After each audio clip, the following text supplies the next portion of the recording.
Let's start with something Trinis love to say. Crime otahan. That's the sentence. Every taxi ride, every bar line, every WhatsApp voice note, every Facebook comment section. Crime otahan, boy. And everybody nods. Everybody agrees. Everybody exhausted. But nobody ever finishes the thought. Because if crime was really the problem, we would have fixed it already.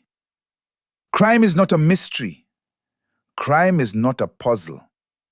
Crime is not a supernatural force. Crime is predictable. Crime follows patterns. Crime responds to incentives. Crime disappears when consequences show up. So if crime keeps winning, ask yourself why. Because here's the uncomfortable truth nobody wants to say out loud. Trinidad does not have a crime problem. Trinidad has a culture problem. And culture is harder to fix than crime. Because crime scares people. Culture comforts them. Let's break the illusion. If crime was the problem, every new law would work. If crime was the problem, every new police commissioner would fix it. If crime was the problem, more patrols, more cameras, more task forces would have solved it decades ago. But crime doesn't respond to announcements. Crime responds to belief. Belief that you will get caught. Belief that punishment is real. Belief that nobody is coming to save you.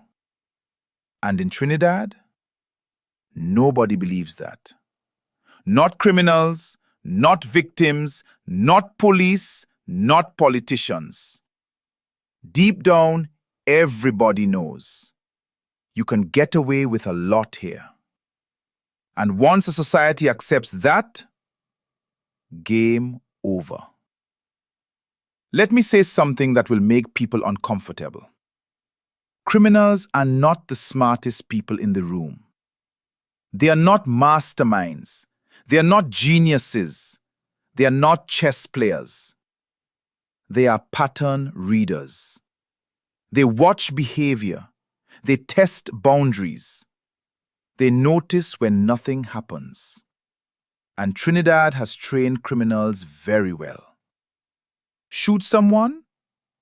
Maybe nothing happens. Rob someone? Maybe nothing happens. Threaten someone? Maybe nothing happens. Get charged? Delay. Get charged again? Delay. Court date? Postponed. Witness? Suddenly forgetful. Evidence? Misplaced. Everybody involved already expects the ending. So the criminal isn't brave. He's just accurate. And before someone jumps up screaming, victim blaming, relax. We're not blaming victims. We're blaming tolerance. Because a society doesn't become violent overnight. It becomes permissive first. Permissive of small things. You know how we stay? That's just how things run. Mind your business. Don't want trouble. Those sentences kill countries quietly. Not bullets. Sentences. Let's talk about enforcement. Because this is where the fantasy really falls apart. Trinidad doesn't lack laws. We have laws for everything. Noise laws, gun laws, traffic laws, domestic violence laws, environmental laws. We love laws. We just don't love enforcing them. Because enforcement feels rude. Enforcement feels confrontational. Enforcement feels uncomfortable. And Trinidad hates discomfort. We prefer vibes. Here's a simple question. When was the last time you saw consistent enforcement in Trinidad? Not a one-week crackdown, not a press conference, not a headline. Consistent enforcement. Day after day, week after week, regardless of who you know. Exactly. That silence you're feeling? That's the answer. And before someone says, but police corrupt, yes, of course. But corruption thrives where culture protects it. Police don't operate in a vacuum. They operate inside a society that bribes doctors, bribes licensing officers, bribes customs, bribes contractors, bribes politicians, then suddenly shocked when police do the same. That's not hypocrisy. That's consistency. Just not the kind people like to admit. Let's go deeper. Trinidad does not actually want law and order. It wants selective law and order. Law for strangers. Law for other people. Law for them over there. But when enforcement touches someone we know, suddenly we understand nuance. Suddenly we understand context. Suddenly we understand he's a good boy. Every criminal is somebody's good boy. That's the problem. And here's the part people really don't want to hear. Crime survives because communities protect it. Not intentionally, not maliciously, emotionally, socially, culturally. Nobody wants to be the one who call police. Nobody wants to be the one who bring trouble. Nobody wants to be the one who sell out. So crime learns something very important. Silence is guaranteed. And silence is oxygen. You want proof? Look at witness protection issues. Look at unsolved murders. Look at how many people saw something but didn't see anything. That's not fair alone. That's normalization. That's a culture that quietly decided peace is better than justice. Short term. Now let's talk about punishment, because this is where Trinidad completely collapses. Punishment is not just about jail. Punishment is about certainty. In countries where crime drops, punishment isn't necessarily harsher. It's inevitable. In Trinidad, punishment is optional. And optional punishment is not punishment. It's a suggestion. And don't misunderstand. This isn't about being tough. This isn't about brutality. This isn't about oppression. This is about predictability. When rules are predictable, behavior adjusts. When rules are emotional, behavior exploits. Trinidad's system runs on emotion. Emotion for victims. Emotion for criminals. Emotion for politicians. Nobody wants to be the bad guy. So the bad guys run free. Let me ask you something uncomfortable. Why do Trinis lock gates, grills, cameras, dogs, alarms, but still resist enforcement? Think about that. We protect ourselves privately, but reject public discipline. We want safety without structure, security without authority, order without enforcement. That's not a system. That's denial. And then we ask, why crime so bad? Ask yourself why. Here's another truth. Trinidad confuses sympathy with solution. We love backstories. We love trauma explanations. We love saying he didn't have a chance.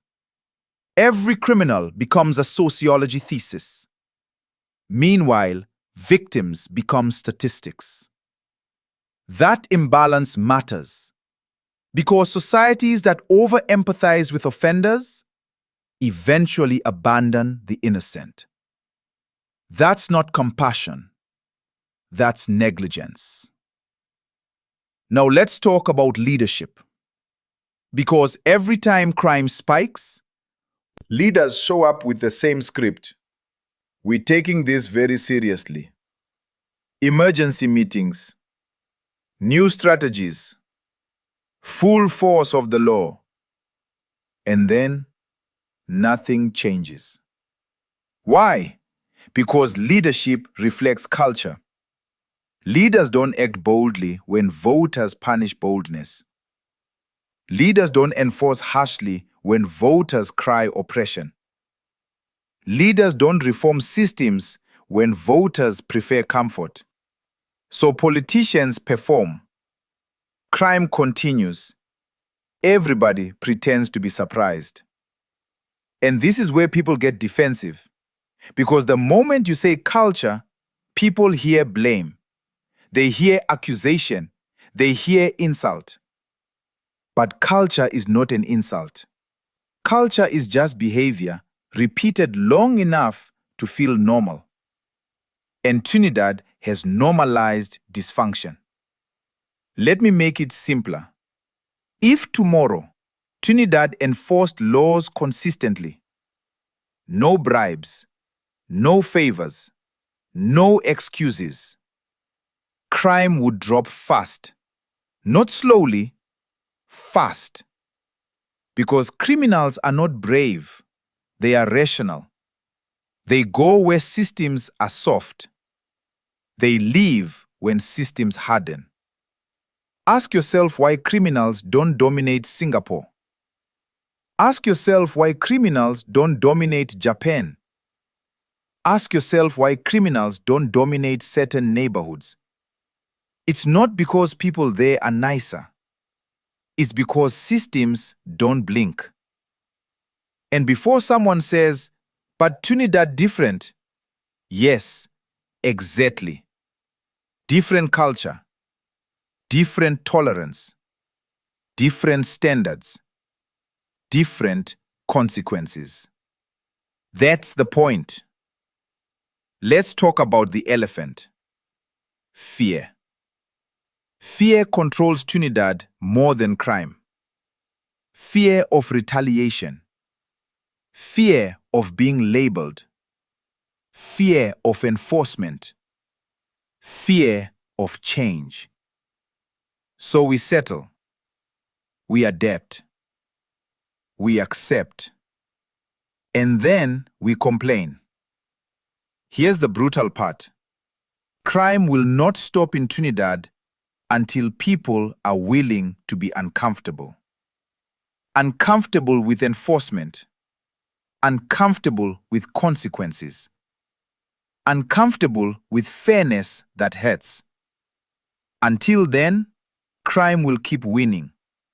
Not because it's powerful, but because it's allowed. Let me say something very clearly. You cannot build safety in a society that avoids confrontation. You cannot have peace without enforcing boundaries. You cannot have justice without upsetting somebody. And Trinidad hates upsetting people. This is why crime isn't the problem. Crime is the symptom. Culture is the disease. And until that's treated, nothing changes. New ministers won't help. New commissioners won't help. New task forces won't help. Because criminals already know the truth. They understand Trinidad better than we do. They know where the lines really are. And they know those lines move when pressure shows up. So the next time someone says, crime out of hand, ask them one question. Not about guns, not about gangs, not about police numbers. Ask them this: what behavior are we protecting that allows this to continue? Then sit with the silence. Because that enforcing, that's culture talking. If this episode made you uncomfortable, good. That means we're getting close to the truth. Subscribe, because the next episode, we're talking about why accountability scares Trinis more than crime itself. And that one is going to hit even harder. Until then, ask yourself